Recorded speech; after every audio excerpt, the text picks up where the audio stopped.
I'd now like to call on Kathleen Rudd.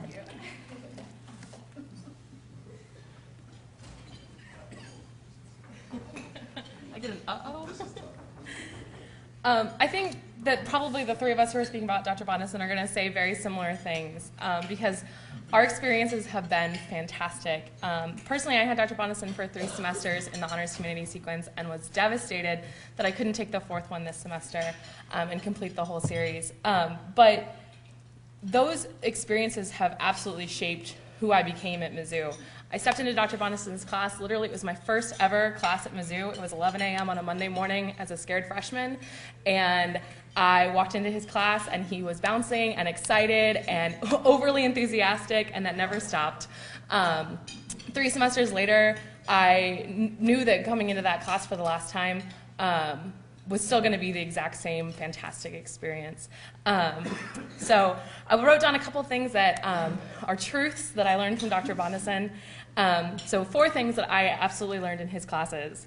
1, there are only 4 food groups. So you guys made a mistake in eating today because you did have pasta. That's the first one. Good job. You had garlic probably in there somewhere, but you're not having chocolate yet, and nobody had scotch.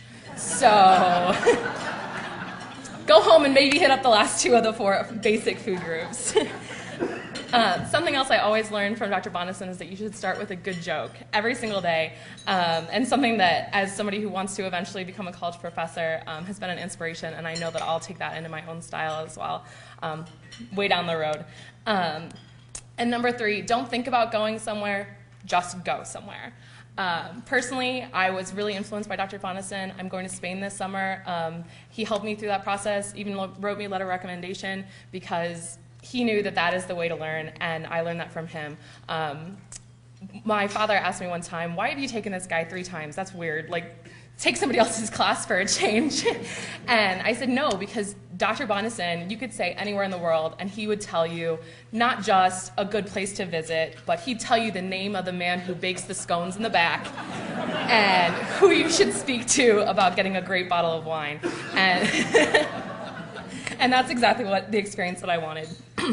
And so the 4th thing that I learned from Dr. Bondeson in the journals that we all wrote is that writing, like speaking, helps you discover a lot about yourself. And the real answer behind that is keep it short, lest you embarrass yourself. So thank you very much, Dr. Bondeson, and thank you all for being here today.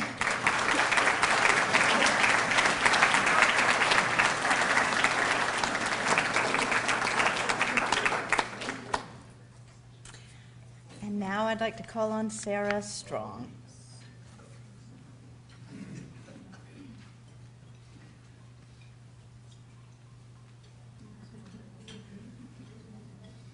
Hi, my name is Sarah. I am a senior English major here at Mizzou, graduating pretty soon.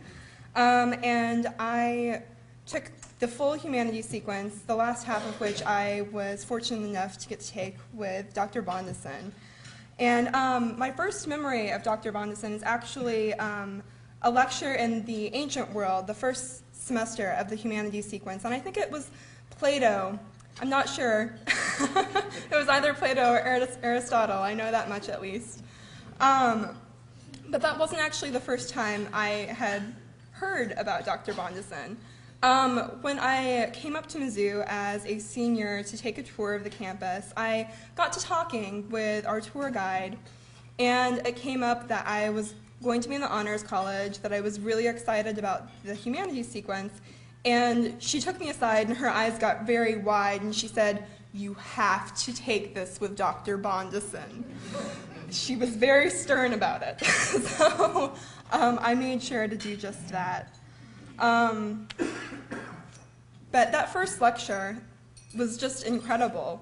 Dr. Bondeson has this presence that not many other people have. He manages to put everyone at ease, and everyone really listens. In fact, sometimes you kind of get tricked into learning because it seems so much like you're having just a casual conversation with a friend, and then you realize maybe the same day, maybe 2 or 3 years later, that what you experienced, what you learned from that, was actually something quite profound. his discussion methods have been mentioned at length. He does like to play devil's advocate. He's a grandmaster of the Socratic method, perhaps even Socrates himself. I don't know. It could happen. It could happen. But he really engages with his students and encourages them to engage with one another too, which I think is really important. Too often in discussion sections we get a professor who guides, who guides the discussion and has a distinct plan for like exactly how the discussion should play out. But with Dr. Bondeson, you never know what's going to happen when you walk into that room, because he's going to say something, someone is going to have a response, and then it's just off. Everyone has their opinion, and they're talking to one another and not just back to the professor. And that is something that I greatly admire, and I hope to teach someday, and hopefully I will be able to pull that off. But really the most important thing that I learned being in Dr. Bondeson's class is love. Not of any specific thing, but love as a value. Love is something that needs to drive what you do, the way you interact with people, what you say, and just something that you need to come back to and consider as a guiding force in your life.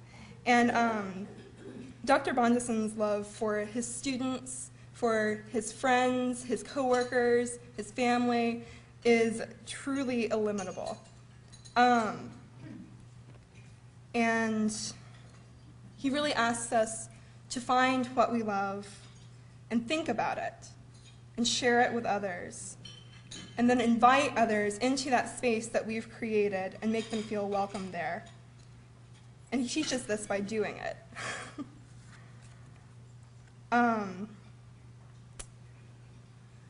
The work that he's done in the humanities sequence and elsewhere, the many hundreds, and I know that it might even be more than hundreds, of students that he has affected are really a testament to the greatness of both his mind and his heart. I don't know what Mizzou is going to be like without Dr. Bondeson, but I do know that those of us who were fortunate enough to be here while he was here should feel incredibly blessed, and I know I do. Thank you.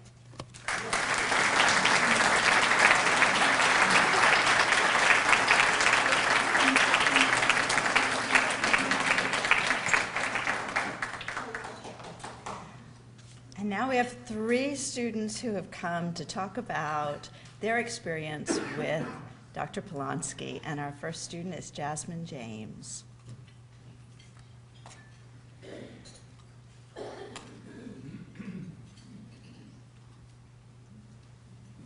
Hello, everyone.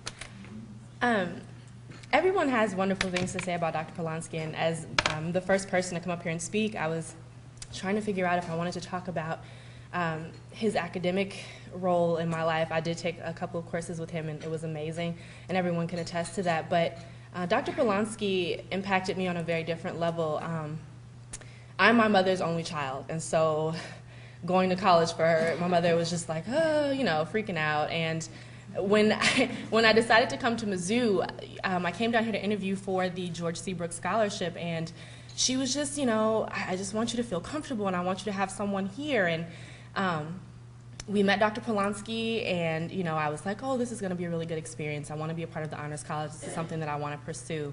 And I got accepted, and I got the scholarship, and I came down to Mizzou for summer welcome, and he opened the door to me and my mom, and we went in his office, and we talked, and I just felt really comfortable. And it's just been that way since my freshman year. I'm a junior now. And Dr. Palonsky has just been that driving force for me. I think a lot of students know him, and I just think that for me, Dr. Palonsky was like my grandfather away from home. I mean, honestly, I could go to his office and tell him just about anything, and he would just, you know, give me the real deal. I could, you know, I'm having a rough week, or this class isn't going well, and he's like, well, why isn't it going well? Do what you need to do. And just really, Dr. Palonsky has just been amazing to this university, and I think that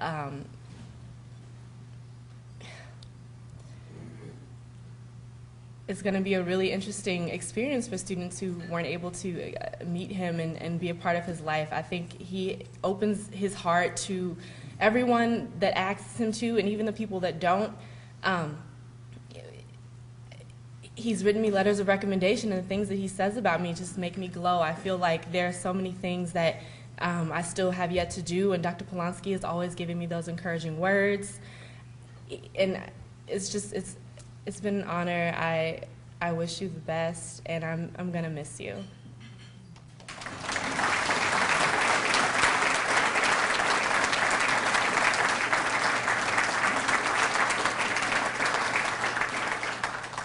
All three of the students that are presenting today are honors ambassadors, and our second student is Max Powell.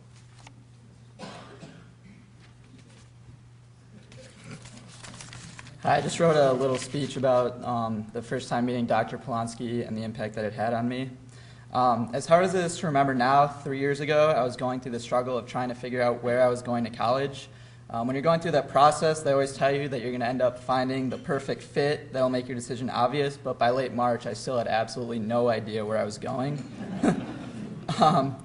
To be perfectly honest, when I made my first visit to Mizzou, which was the first time I'd ever even gotten into the state of Missouri, I had very little intention of actually going there. I figured I would see the campus, check out the rec center that looked unbelievable in the brochures, and then continue on my family's trip to visit other schools. As impressed as I was with the campus tour, I was still far from sold when my parents told me we had one final meeting at the Honors College. I had gone through several other Honors College meetings and dreaded sitting through another presentation in a crowded auditorium. And after pleading with my parents to let me skip the meeting so I could watch the end of some NCAA tournament basketball games, to no avail, I was dragged against my will to Lowry Hall for an Honors College experience that I hadn't encountered before or since. Aside from my initial amazement that I was actually meeting with the Honors College director directly, the first thing I noticed was his accent, which was not exactly what I was expecting from Columbia, Missouri. But as the meeting went on, I began to realize that I had found exactly where I wanted to be.